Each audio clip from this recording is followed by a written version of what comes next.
Play around with that to see. Okay. It says it's preparing to stream. Play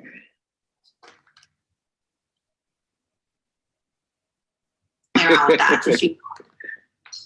Okay.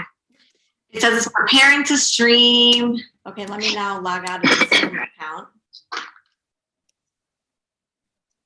Do you have it pulled up on your side? On the YouTube. I'm gonna pull it up right now then. Because it's always crazy. Every time I do it, there's such a delay that it throws me off. So I try not to even spend a whole bunch of time on it. Me too. Me too.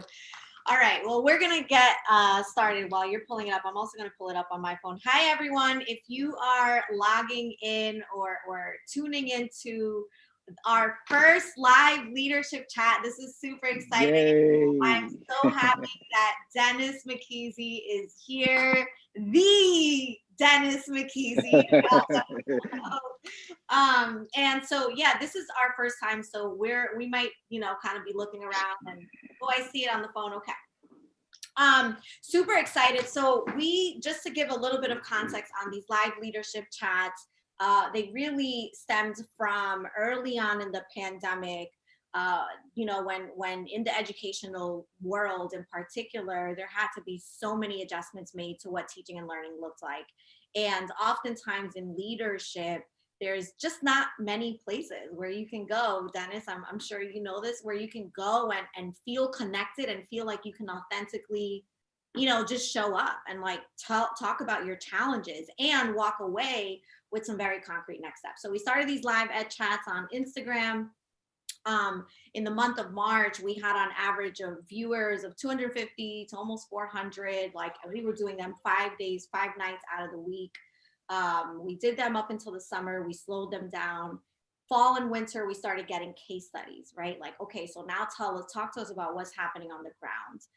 And we've had leaders submit different case studies. So that's what we're going to be doing, but with featured co-hosts. And today we have the Dennis Mckezey. Like I said, he is the president and senior consultant of In Our Best Interest LLC, and also the founder of OSG. Dennis, tell us a little bit more about yourself so that people can learn a little bit about you. Wow. Again, thank you, Noemi. This is an honor to be on your very first show here on YouTube. And again, I'm a fan of your work. I really see what you do. I don't know how your eyes don't burn, because I'm telling you, just in a few Zooms that I've been on today, like my mind is scrambled right now because of the lighting and everything. So I applaud you for how you just continue to push the agenda when it comes to, providing information for school leaders, educators, and leaders alike. So thank you so much for having me. Again, Dennis Mckezey. I've been in education for nearly 3 decades. Started off as a school aide teacher, then assistant principal in New York City for almost 10 years. And then for the past almost 11 years now, I've been a leadership coach and leadership development coach for principals all across this country. So I'm honored that every day that I get up, I get to do what I love. I get to coach the people that I love, and I get to make a difference. So that's just a little bit about me, Noemi. But again, this is your show. It's about you. So let's make this happen. No. But I think, thank you so much for that, Dennis. I think it's important for people to always know, who's the co-host and who we're speaking to and with. And I just want to say, I also just want to elevate the work that you've done, particularly in our last conversation. I learned that your school was featured. Your work was featured in Waiting for Superman, which is one of my favorite movies around education, inspiration. So much so that I remember when I was leading here in Atlanta, I think we took all of our kids to the movie theater, like our entire school. We took them in buses, and I know that there were multiple schools that did that. And so obviously the work that you've done has transformed the lives of kids, the lives of leaders now, and school communities. And so from your perspective, before we jump into the case study, which is a case study that there's quite a few people in education kind of dealing with this, particularly because of the exodus of some principals that are happening. But from your perspective and the work that you're doing with school leaders around the country, what are you seeing that's like a really big challenge that a lot of schools, leaders, and teachers are facing right now? Well, I'm going to honestly say that I'm going to start with something as simple as just work-life balance, right? The fact of the matter is that there, at one time or another, there was at least a separation. If I wanted to get away from home, I go to work. If I wanted to get away from work, I went home. But now it's usually one and the same. So it makes it very, very challenging for people to kind of, navigate that lifestyle of everything being a one-stop shop, which is usually your home. So I think that balance is extremely important, but it's extremely challenging for everybody. And I think it's driving people batty, driving people up a wall because no one really speaks about it. Like I think we immediately jump into how do we deal with the social emotional learning of our young people? How do we deal with the instruction? How do we deal with assessments and evaluation? But very seldom do we actually even talk about how do we balance all of what we do every day. Remember, there's still only 24 hours in a day. There's Yeah. still only 24 hours a day. We haven't been given an extra minute, extra second than what we had before the pandemic. So I do think now more than ever, we need to definitely have that conversation about, personal and work-life balance. So let's stay here for a little bit. I love that you said this. Like, this is the work that we do is about people first, and that's what you're getting at, right? And oftentimes, particularly in leadership, we know that we're constantly giving, we're constantly serving, right? And this work-life balance, we all know it becomes this like wish thing, right? This theory, like, I know I should be going to Yeah. work out.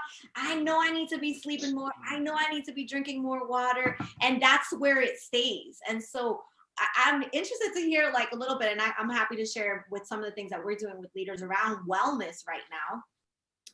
And before we can go and ask our people to be well and to have work-life balance, y'all, come on, we have to model it, right? And I've been there where I Yes. think I'm the worst one. But I'd love to hear from you. Like, is there anything in particular you're doing? I know actually that there are some things that you're doing with OSG and creating spaces for principals. Yeah. So again, the first thing I do is just make myself available for school leaders, right? In the sense that sometimes they just need that outlet. They need that opportunity to talk about their feelings, the things that they're going through. So one, as a consultant for In Our Best Interest, I, spend most of my time just dealing with that part of the work of making sure my principals are fine. And then from there, you then create platforms like OSG, Off School Grounds, where we get together at least once a week, and coalesce about what's really happening, what's going on, and how to resolve some of these issues. So I think it's important for us to recognize that those things have to happen. We have to provide these spaces for leaders to actually be able to address some of these issues. And better yet, we also need them to be able to address the issues that they're dealing with on a day-to-day basis. Like, look, I think people will look at you every day and they see you on social media, you're smiling, you're taking pictures, everything. And people will just assume that, that there's nothing wrong or there's nothing that you need, that you feel like you need to work on, and that your life is 100% in order. And most people think the same for me. But unfortunately, it's not always that way. There's days when I'm struggling. There's days I'm struggling with who I am and how much work that has to go into it. But Yeah. I think what's really important in terms of that balance is just recognizing, I think me and you can have this frank conversation. We know that God never gives us more than what we can bear. And I Yeah. think that at the end of the day, whatever we do, we know if we get up and we pray about it and we actually ask God for the strength that we need to move the agenda forward, we stand a lot, our success rate's a lot higher. So Yeah. I say that those are the things that I do, that if I find myself not centered, if I find myself a little bit off, I tend to realize that I probably need to go back and pray a little bit more, spend a little bit more time just by myself, getting my head right. I love that you brought it back to also just like you and what needs to happen for you as a leader, as a coach, before you can go and coach other people. And you're right. We as leaders, as servant leaders, it's not a perfect thing, right? And I try to, as much as possible. You'll see that we do like gym stuff and wellness tips and all this stuff on our platform. But the reality is, people are like, "Oh, you're always working out."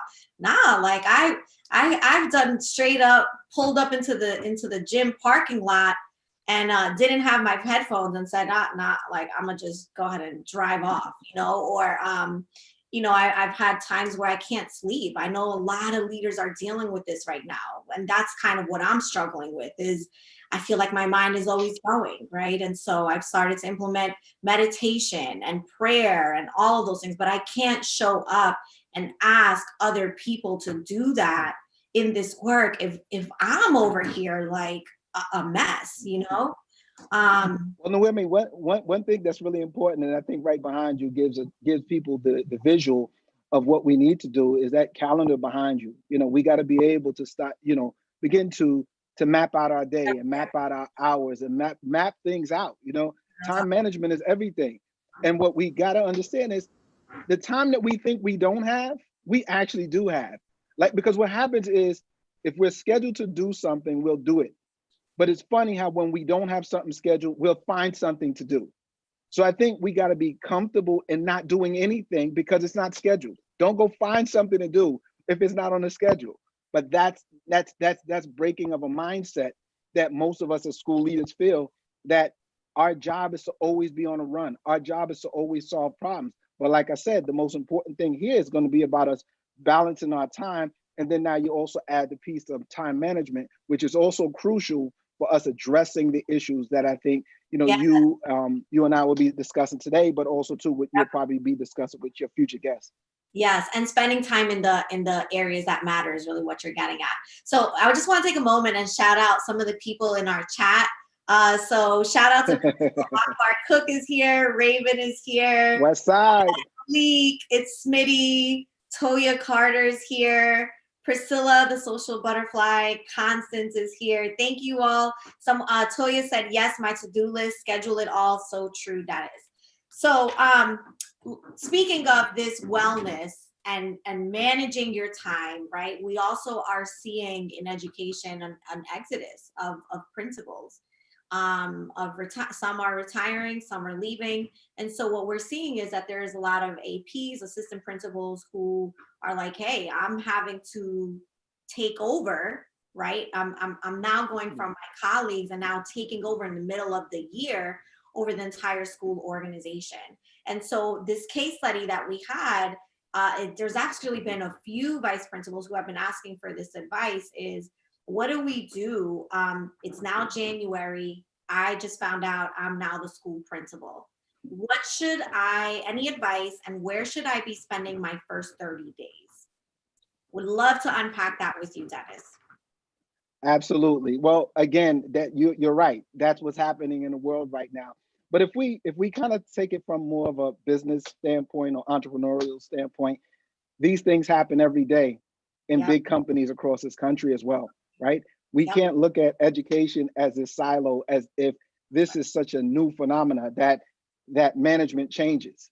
It changes all the time. I think what we have to now think about is what's very, very important is, all it means is that now it's a truncated version of taking over a school. Like, you obviously did the same things that you would do if you had advance notice, is the same things that we're expecting, that we should expect to do when we take over a school. Now, obviously with a few modifications, but I think, I definitely have a few tips that I think we can, you and I can discuss, and you can let me know your thoughts on it as well. So, the first thing I think every principal got to do when you're coming into this job, whether it's a planned one or unplanned one, I need you to have an entry plan. What exactly are you going to do when you walk into that building for the first time with the title of principal? You don't get a second chance for this. You don't get a second chance, but people don't talk enough about entry plans when you walk into that role. Again, when people have advance notice, they do a very effective job, I think, of having an entry plan. But when something happens, what they deem overnight, they tend to not have one. I love that. So let's pause right there, because that sounds really great. And there are a lot of people who are like, okay, what is on my entry plan? So let's unpack that.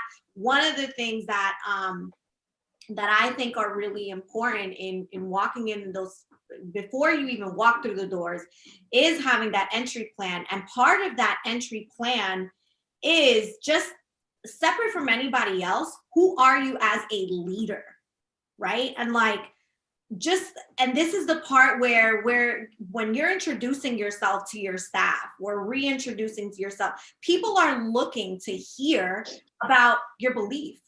What do you believe? Even if they've been working with you for a while, you still have to set the precedence that now, like, you know, like, hey, this is who I am as a leader. This is my belief. What are your thoughts about that? And then let's kind of add some more things to that. I think obviously that, you know, you're 100% spot on with that. And again, when I talk about that entry plan, again, it's thinking about, I'm talking about that person who's an AP.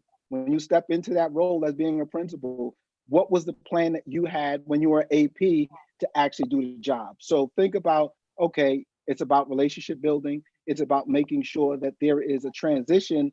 There's a transition period where people can understand that it's hard for them too. Like, this transition into a new principal is hard for the people that you're supervising now. Yeah. So it's very critical for us when we walk into that, is to be very empathetic to the fact that there are people who are under new stresses, under new anxieties, and under new leadership. So we have to take the time to at least address those things in our early, entry plan. So I think as we continue to talk and list some of the other ones, we'll see how it flows. So definitely the entry plan is very, very important. And to go with what you said, tip number 2 is to maintain your integrity. Who are you? Are you gonna go from being an AP who generally cares about people, who cares about coaching people, who generally cares about the community, to now all of a sudden, now I'm a boss and I don't need to listen to nobody. I don't need nobody telling me what to do. It's all about me, me, me. So definitely tip number 2 is for people to maintain that personal integrity. Whoever you are is who you need to remain to be when you become that principal of that new building. I like to call that walking in your truth, right? Walking in your truth. That authenticity is what people are looking for. They're not going to tell you they're looking for that, but you need to know that that is what they're looking for in those initial steps. And if there's anybody in the chat who also wants to add into this, please do. Something else that came to mind when you were speaking is that you mentioned the word listen, right? And relationship building, right? And I don't know if it was another tip that you had, but yeah, that would be tip number 3. Hey! We on the same page, Noemi. Yeah, and my third tip would be to nurture and sustain positive relationships. Period. Yeah. Like, you gotta walk into the door knowing that that's going to be the central reason for your success. That's is right. What's your relationship like with people? If you choose, I'm telling everybody here under the sound of my voice, if you have no relationship with your staff, you are probably not reaching the pinnacle of success that you could have if the case was a little different and you did think about building relationships. And relationships. So we have people who and we both know these people who don't think that they feel like relationships is the fluffy stuff, right? We have a lot of work to do. In some cases, people are understaffed. Teachers need help with how to teach. Kids aren't showing up, high turnover. And then you want to talk to me about relationship building, the fluffy stuff. What are your thoughts on that? Well, again, how long does it take? The reality of it is it's going to take you longer to reverse the negative effects of it, because if you don't build those relationships with people, you don't build any allies. When things actually get crazy, who are you going to go to for support? Who are you going to go to for cover? Right. Who are you going to go to speak on your behalf? So I feel like, when people say that, I wonder, when we talk about it being a fluffy thing, you know what? Fluffy may not be a bad idea every now and then. You don't always got to go in there and beat people in the head with bricks. Ain't nothing wrong with doing the same thing with a pillow. It's nothing wrong with doing the same thing with a feather. And I think we got to keep in mind is that these are not machines. These are people with real emotions, real feelings, and everything else. So when I'm talking about building those relationships, I'm just saying respect the people that are doing the job or attempting to do the job for young people. Yes, will some people not be the greatest at what they do? Of course. Will there be some amazing teachers or faculty that loves kids? Absolutely. But in terms of the mutual respect that I think you must show your staff, I think it goes a long way. Yeah. And again, one of the things as a principal, I remember my AP and other people that were there when I would have to let somebody go.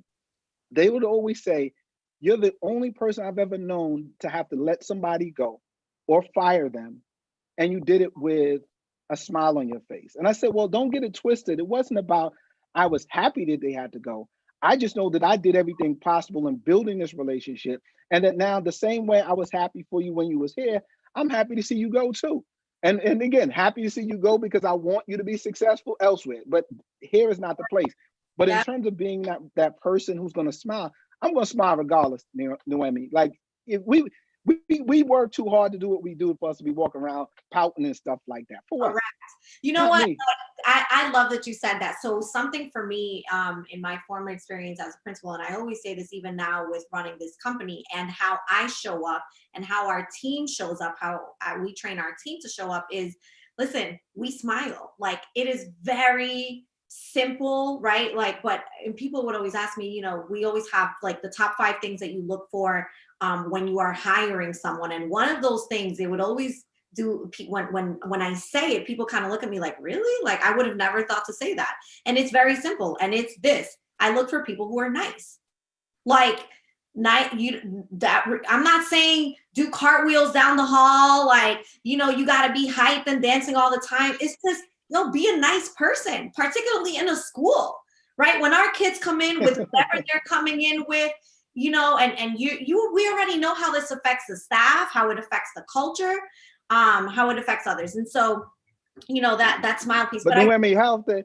what? But Noemi, how often have you heard? How often have you heard somebody say, "You're just too nice"? That's just like saying it's too sunny outside. Like, how is that possible to be too nice? Like at the end of the day, as long as I don't let you do anything unethical, illegal, or immoral to young people or to my staff, again, what are you talking about? Like, I think, I'm not going to be you know nice what? about those Like things. people confuse nice and like assertive. Like they're two different things. Because I'm nice Yes, and I'm also assertive. Like I'm not gonna let you. And I think people like use that interchangeably. Like because you're nice, you're a pushover. You can be nice and not be a pushover. You can treat people. absolutely. You can be warm with people. You can act like you're, be excited, find the happiness in that moment and be present. And so one thing that I was going to say, Dennis, because I like to, something that's important in these chats is to be able to offer people some very concrete steps. And so when we say Hmm. relationship building, that can seem really overwhelming for some leaders. And so one concrete thing that I would suggest doing in those first 30 days, depending on the number of staff that you have, if your staff is, less than 30, 40 people around that, I would prioritize having one-on-ones or small group Absolutely. meetings just on some, hey, like, tell me a little, if you're an AP and you've already been there or a mid-level manager going to senior leadership with the same team, it's more about asking the questions around what do you think we've done well this past 6 months? Where do you think that we should improve? What do you need from me as your leader, right? That's you listening. Those meetings are not for you to tell them all the changes you're making and how you're going to come in strong.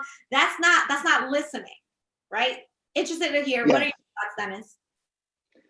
I agree with that wholeheartedly. I mean, I think even if you do have a large staff, the one-on-ones is very important, right? Rather, I want to know what other people think about the experiences that they had with the previous leader. One of the things that's also, I think somebody wrote in the chat, but I agree wholeheartedly about is us understanding you don't walk into a building and you just blow everything up and start from scratch again. To Right. me, it's disrespectful to the culture that was built. I'm saying there's some things obviously that may need to change or evolve, but you walking into the building as a brand new leader, making it your business to just do it your way is a bit, it's condescending to Yes. those people who've worked hard to build that. And so I think it's very critical that when we walk into these buildings, when we talk about relationships, is to respect the fact that there was something happening, some good things that were happening before you got in that building. Don't walk in there believing that everything was wacky, everything was out of control, and so you need to come and fix everything, because those same people that now you are responsible for coaching and for nurturing are now going to look at you and say, how dare you? Like, do you know how long it took for us to build this culture? Now you come in here and disrupt it just because you're a brand new leader. So I agree with that. Definitely the one-on-ones are really important. Yeah, I think that's a big mistake that a lot of leaders make as well. So that listening component, like keep that that tagline there is listening in your first 30 days. Collecting data is like a critical part of your job. You know, what's going well, what's been the hardest for you, how can I support you, what do you need from me as your leader? Observing, right? If it's mid-year and you're in the school, then pull data from last semester. Hopefully you have some stakeholder satisfaction surveys, some climate surveys, some academic data, and bringing that into the meetings and allowing your staff to be the ones to analyze the data and say, like, these are our strengths, just making the numbers really clear, and then getting their input on where do we go next. So yeah. Which brings me to, and I think we're in alignment with each other, because one of the next tips was to be able to sustain positive community and family relations. Yes. Being able to form and bridge those networks, those relationships that are actually going well. Like, if there are some amazing opportunities to partner with people inside and outside of the school, continue that. If there's an opportunity for you to find additional folks to partner with, then do that as well. But I think it's really important to, again, build the community again, continue to build on the community, not necessarily rebuild it. It's just to build on top of it, right? Unless you walk into a situation that's just completely, which is unlikely, completely in need of overhaul. You know, there are situations where the state and other people come to take over a building, but you're just taking over for a position, you know, for a person who's resigning. There's probably some strong likelihood that there's some good things that took place and things like that. So I do believe that building those support networks from staff, from those stakeholders that you talk about, is critical. And again, one thing that you and I have to remind the people here about is that you're going to be tired doing all of this. Like, none of this is going to happen without the fatigue factor shooting through the roof. Like, let's just be very frank with everybody here in Noemi, that when this is said and done, you're going to need a break. You're going to need a vacation. But for now, you just better understand these are all things that are required, but they're doable. And I think every great leader, whether you took over a situation in the middle of the year, the beginning of the year, or at all, the reality of it is that these are things that leaders should and would be able to do if you're going to be successful. Yep. So relationship piece, listening, having your entry plan, walking in your truth, in your power, the relationships. You said actually walking in your integrity. You said maintaining your integrity was the tagline that you used. Yes. Mm-hmm. And I could go back later, and we could just go back and we'll go back and I'll list all 6 of them again. But I think you and I are saying or believe many of the same things, right? And what does that say about leadership? Is that strong leaders do the same thing. It just may sound different. We may have different taglines for it. But the reality of it is, it all, you know, if you're going to be great at what you do, you got to emulate people like yourself, people like myself, people like Akbar Cook and Principal Ayman Rob from California, and, you know, so many other people that are doing great things across the country. So I definitely think that you and I, you know, we're right here. We're right here. That's alignment in our synergy too. So one thing I want to add, a concrete step a tip in terms of really building coalition and bringing in both your internal and external stakeholders, your parents, you know, external business relationships. In terms of getting your parents involved and hearing from them, one thing that I did in my first 30 days, not even 30 days, we scheduled like circles with families. So like, you know, how there's those parent teacher conference nights, whatever, just like coffee conversations. You could do something virtual because parents are going to want to hear from you. They're going to want to know who you are. Hopefully they know you by now and they're, bought in or whatever, but like just creating space for people to hear what your vision is or what's important to you, what matters, opening those spaces, looking at those parent surveys, those are all really concrete steps that can help to build those coalitions. So these things also should be a part of that entry plan. Absolutely. And just think about the community that you are servicing, right? You got to scan the issues that are in the community that you service and be able to address the needs of the parents and the families that were there when you got there. So if, we know that there's this technological divide between, the children in our communities versus some other communities, okay, let's do something about it. You know what? Let's just try to pair up with T-Mobile or Sprint or other people to figure out how we can get some hotspots for our kids. How can we, get some additional, laptops and computers and things like that for the families who need it most and things like that. So I think that there's a variety of ways, but I think as a school leader, you got to definitely come in and scan the entire community to see what the needs are and make sure that you address those needs. Like you and I can both go across this country right now, and we know that that hunger is an issue that's rapidly taking over many of our communities, right? So if you don't have some form of food bank in your school, then I'm thinking that you can't possibly be in touch with your community. You can't possibly do that. If you know that some of your families are we know the unemployment rate is high. If you don't have workshops to help, provide opportunities for people to apply for jobs that they didn't know about and things like that, then I don't think that you're doing a good job of scanning the community. So I think, the term here that I use is just scan the community. What exactly is the need? And as a school leader, go in there and help. And that's one of the main ways to get the parents and the community on your side almost immediately. And tapping into churches, right? Nonprofits, healthcare clinics, right? Some families may not have health insurance, or they may be afraid to go get COVID testing, or may not know where the free tests are, or have the money or the, to get those tests. I know, honestly, like I get COVID tested regularly, particularly when I go and see clients, and it's not that easy, like you got to go and research the site, and that site is there, booked. And so as a school leader in particular, making sure that you get the resources. If you need an internal person who is over that, if you need to, so just thinking through those things are really important. I love that you said that, Dennis. Scan the community is so key. And honestly, that's what people throw around this term, culturally responsive, right? Come on, y'all. And they make it this whole big thing. And it's absolutely like one of those buzzwords now. But this is you being culturally responsive right here, scanning your community straight up.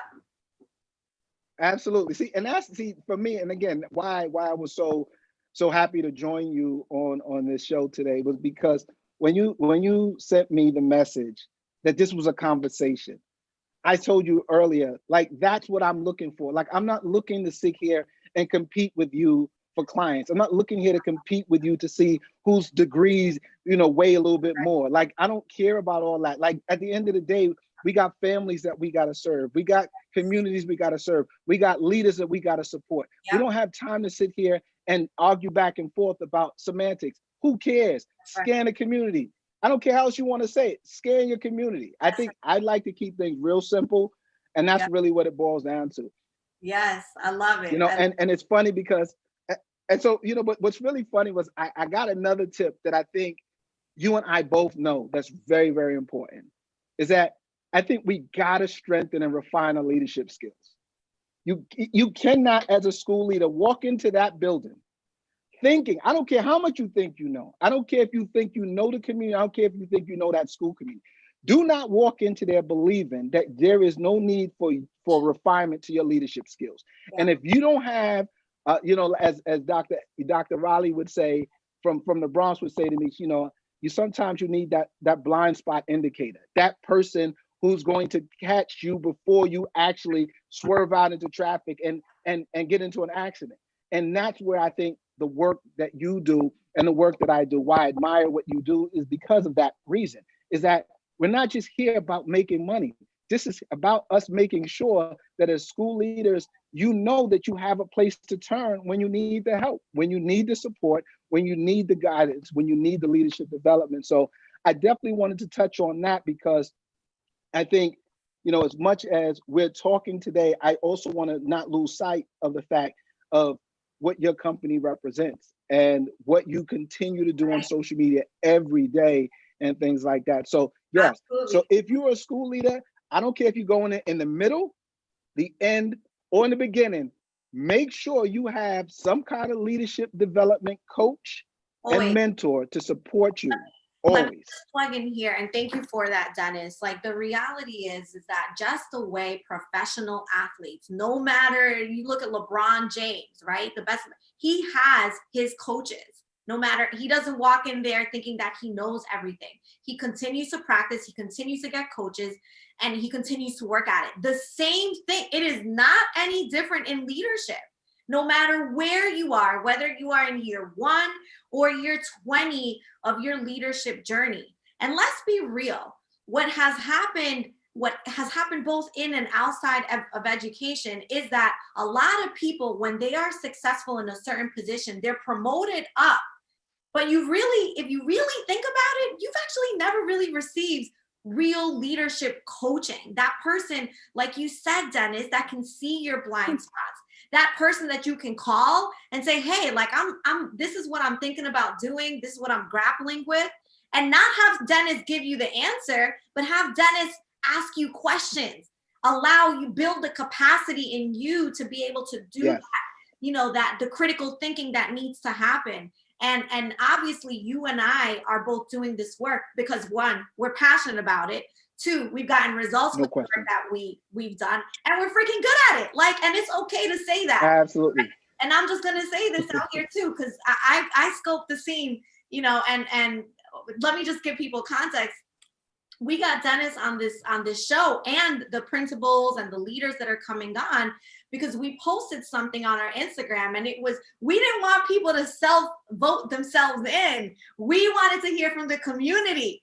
Give us, who are the dopest leaders in the game right now? Who's out there killing it? So we got all these responses, all these people tagging other people, right? And so our team kind of looked at, and so these are people who are doing the work and have gotten amazing results. Sadly, there are consultants out here, God bless, but it's terrible. There are people out here who are taking your school's money, your kids' money, and haven't gotten results, and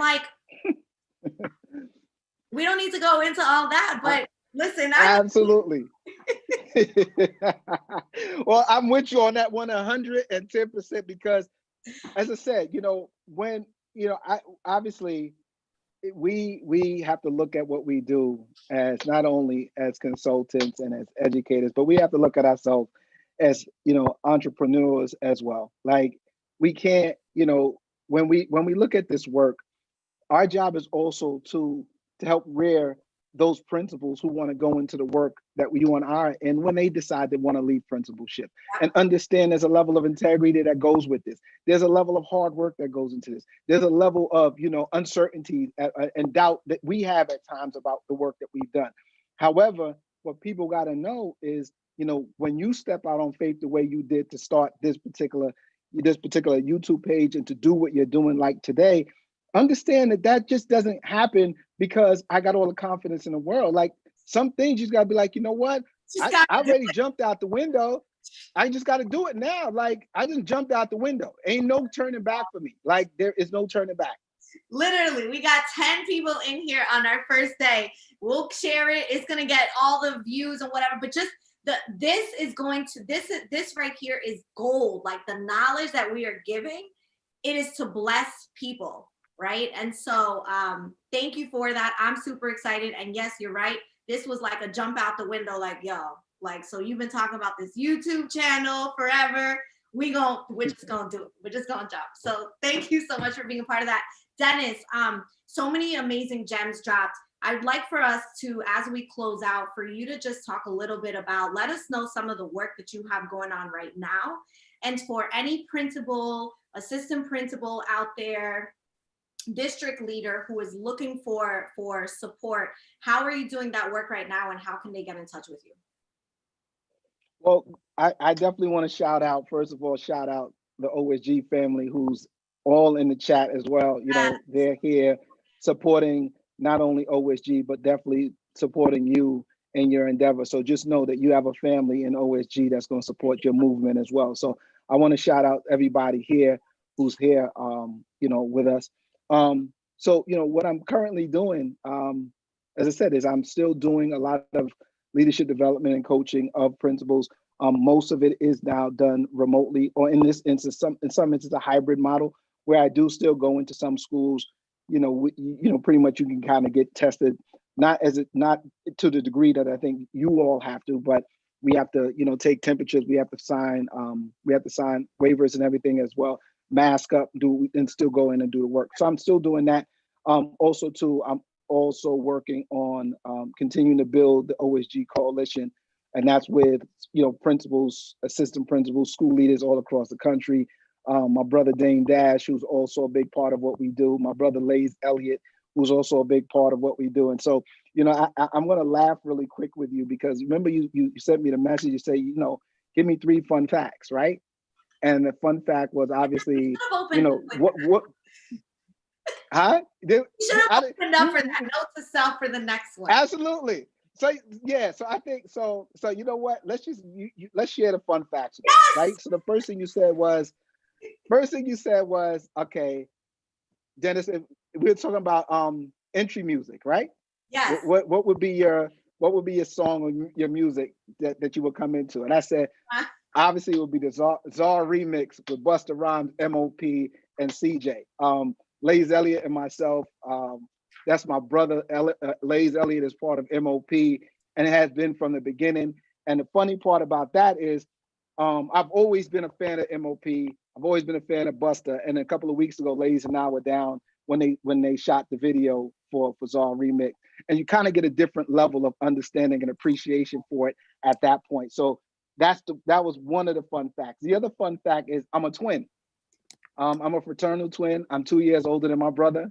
My brother's name is Denzel Mckezey. Again, it was why that's such a fun fact to me is because you grow up and everybody knows you and they know you as twin. Yo, what's up, twin? Yo, what's up, twin? Even at 47 years old, people still from when we were younger, still, if they may not remember our names because it's been that long, they still remember us as twin. And then the other fun fact, all right,